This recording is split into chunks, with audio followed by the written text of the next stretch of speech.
हम वफ़ा करते रहे तुम जफ़ा करते रहे, अपना अपना फ़र्ज़ था दोनों अदा करते रहे। अस्सलाम वालेकुम, वेलकम टू कुंदो कलेक्शन। मैं हूँ ज़ैनब आफ्ताब और आप मेरे प्यारे से अच्छे से खुशगवार से व्यूवर्स और सब्सक्राइबर। कैसे हैं आप सब? उम्मीद करती हूँ आप सब ठीक ठाक होंगे, अल्लाह की अमान में होंगे और अल्लाह ताला आपको सेहत और सलामती दे और खुशियाँ दे, आमीन। व्यूवर्स, ये जो मैंने आपको शेर अभी पढ़ के सुनाया, ये मेरी अम्मी अक्सर पढ़ती होती हैं। मैंने तो आपको उर्दू में पढ़ के सुनाया, लेकिन मेरी अम्मी जो है वो इंतहाई सादा ज़बान में ये शेर पढ़ती हैं। जब भी उनको कोई तकलीफ़ पहुंचती है, जब भी उनको कोई परेशान करता है, तो मेरी अम्मी हमेशा ये शेर इस अंदाज़ में पढ़ती हैं। वो मैं आपको सुनाती हूँ अम्मी के अंदाज़ में। हम वफ़ा करते रहे तुम जफ़ा करते रहे, अपना अपना फ़र्ज़ से दोनों अदा करते रहे। व्यूअर्स, लफ्ज़ों में बेशक बैलेंस नहीं है, उर्दू ठीक नहीं है, मिली जुली पंजाबी और उर्दू में शेर है, लेकिन आप ये देखें कि इसमें खलूस कितना है कि उन्होंने अपने अल्फाज में इसको कैसे जोड़ के बनाया और इसको वो पढ़ती हैं और बड़े खलूस के साथ और बड़ी लगन के साथ। जब भी उनको कोई परेशान करे तो वो अम्मी ये शेर पढ़ती हैं। व्यूअर्स, मैं कभी कभी सोचती हूँ कि ज़माने के साथ और वक्त बदलने के साथ इंसान की जो तरजीहात हैं वो भी बदलती रहती हैं, चाहे वो लफ्ज़ों की हों, चाहे वो पहनने ओढ़ने की हों, चाहे वो सवारी की हों, चाहे वो किसी भी हवाले से हों। तरजीहात वक्त और ज़माना बदलने से इंसान की बदलती रहती है। जब हम छोटे थे तो अब्बू के बाजू पे हम लेट जाते और अब्बू से सवाल करते, आसमान की तरफ मुँह उठाते और सवाल करते कि चाँद को इशारा हम करते और अब्बू से पूछते कि अब्बू ये क्या चीज़ है, और जो सितारों के बारे में हम पूछते हैं कि अब्बू ये क्या चीज़ है। तो मेरे अब्बू एक बड़ी सादा से अल्फाज में हमें ये बात समझाते हैं कि बच्चों को समझ आ जाए कि जो चाँद और सितारों का वजूद है वो अपने अंदाज में हमें यूँ समझाते कि पुत्र जड़ा वो वड्डा सर है, वो अल्लाह ताला दी बरात है। तो फिर उसके बाद हम कहते हैं कि अब्बू ये जो सितारे हैं, मतलब सितारों की तरफ इशारा करते एक एक करके कि ये क्या है। वो कहते हैं ये अल्लाह ताला का गिलास है, ये क्या है, ये अल्लाह ताला की प्लेट है, ये क्या, मतलब सारे बर्तनों के बारे में अब्बू हमें बताते हैं। मेरे ख़्याल के मुताबिक जो हमारे बुज़ुर्गों का दौर है, इंतहाई सादा, बहुत मासूम, बहुत अपनायत वाला, बहुत खलूस वाला।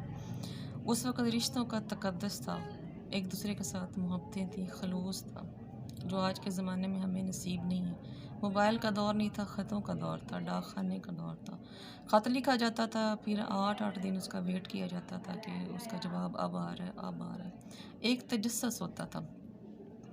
व्यूअर्स, मेरे ख़्याल के मुताबिक जो तजस्सुस है वो किसी भी जज्बे की, किसी भी ईजाद की, किसी भी चीज़ की, किसी भी हवाले से, मतलब कायनात का कोई भी हवाला है, जो तजस्सुस है वो उसकी खूबसूरती है।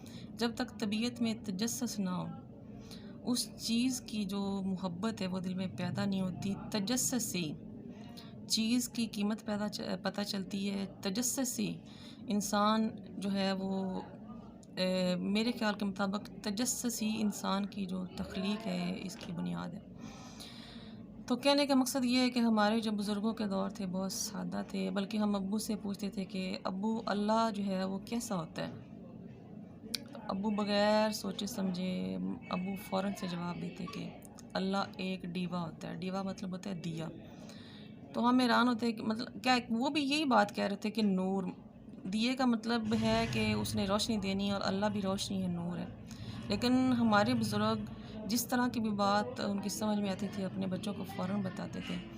आजकल हमारे पास अपने बच्चों के लिए टाइम नहीं है, हम कंपटीशन में हैं, हम कोई बिज़नेस कर रहे हैं, कोई टीचर है लेडी, जो कोई हर लिहाज से हम अपने बच्चों को वो टाइम नहीं दे सकते जो हमारे बुज़ुर्गों ने हमें दिया था।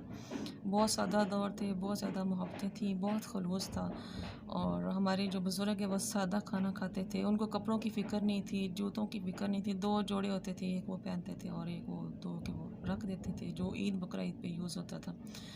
इसी तरह हमारे दौर में हमें भी मुख्तलिफ से जूते कपड़े मिलते थे, और जब मिलते थे तो उसकी इंतहा से ज़्यादा खुशी होती थी और हम बहुत खुश होते थे कि हमें आज जूती मिली, आज कपड़ा मिला। और जो आजकल के बच्चे हैं उनके लिए जितने मर्ज़ी कपड़े बना लें, जितनी मर्ज़ी उनको आसाइशें दे लें, उनके अंदर से वो खुशी कभी भी मैंने महसूस नहीं की जो हमारे दौर में हमें होती थी।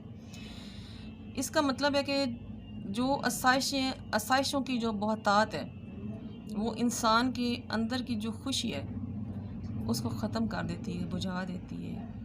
चीज़ जब बहुतात से मिलना शुरू हो जाती है तो इंसान के अंदर की खुशियाँ छिन जाती हैं। ये मैं अपने पॉइंट ऑफ व्यू के मुताबिक आपको बता रही हूँ। हो सकता है आपका पॉइंट ऑफ व्यू इससे अलग हो।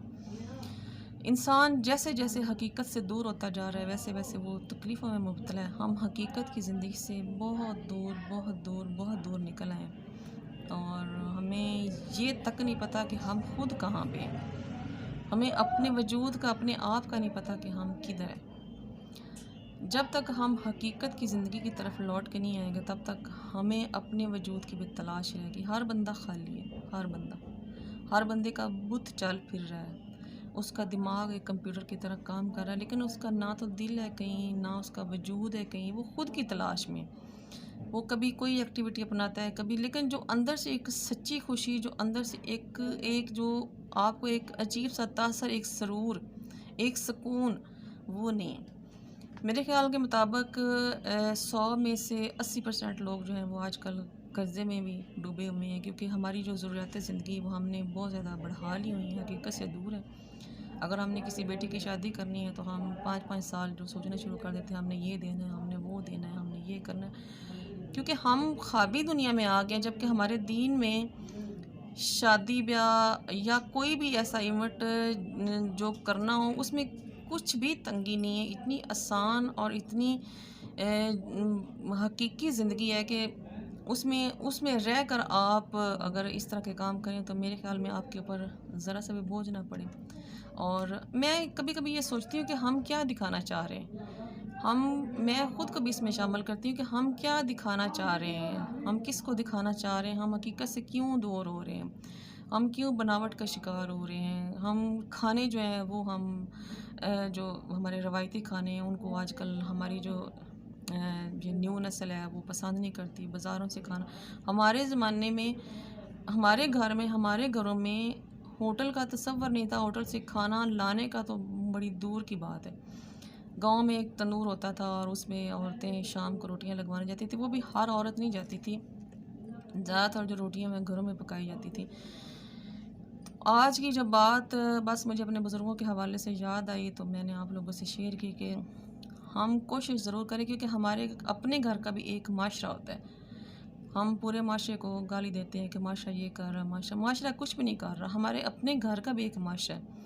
अगर हम सिर्फ उसी को सीधा कर लें, उसको ही हकीकत की ज़िंदगी पे राज़ी कर लें, तो मेरे ख़्याल में हम बहुत ज़्यादा तंगियों से महफूज हो जाएंगे और हमें यूँ लगेगा कि हमारे इर्द गिर्द बहुत सारी आसाइशें, हम बहुत अमीर हैं, हमारे पास बहुत कुछ है। शुक्र हमारी ज़ुबान पे आ जाएगा और जो फ़िक्र है वो हमसे दूर हो जाएगा। मैं अपनी नाक़िस सोच के मुताबिक आपसे जो मेरे बात माइंड में आती है मैं आप लोगों से शेयर करती हूँ, क्योंकि आपसे मेरा एक रिश्ता बन गया और मेरे अंदर जो कुछ अल्फाज हैं जो मैं आप लोगों को सुनाना चाहती हूँ। मैं चाहती हूँ कि जो मैं महसूस करती हूँ वो अगर आप में से कोई महसूस नहीं कर रहा तो वो करे, और हो सकता है मेरी कोई बात जो है वो किसी के दिल को लगे और उसके दिल को सुकून आ जाए और वो अच्छा फ़ील करे और अल्लाह ताला जो है वो मुझ पर राज़ी हो जाए।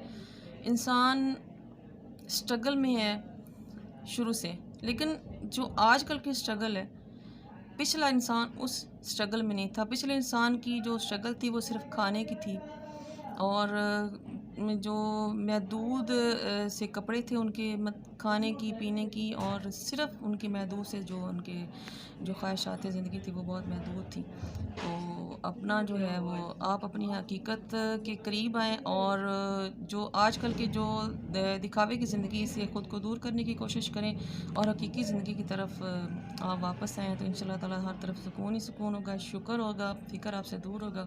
अपना बहुत सा ख्याल रखें, मुझे दुआ में याद रखें। अस्सलाम वालेकुम।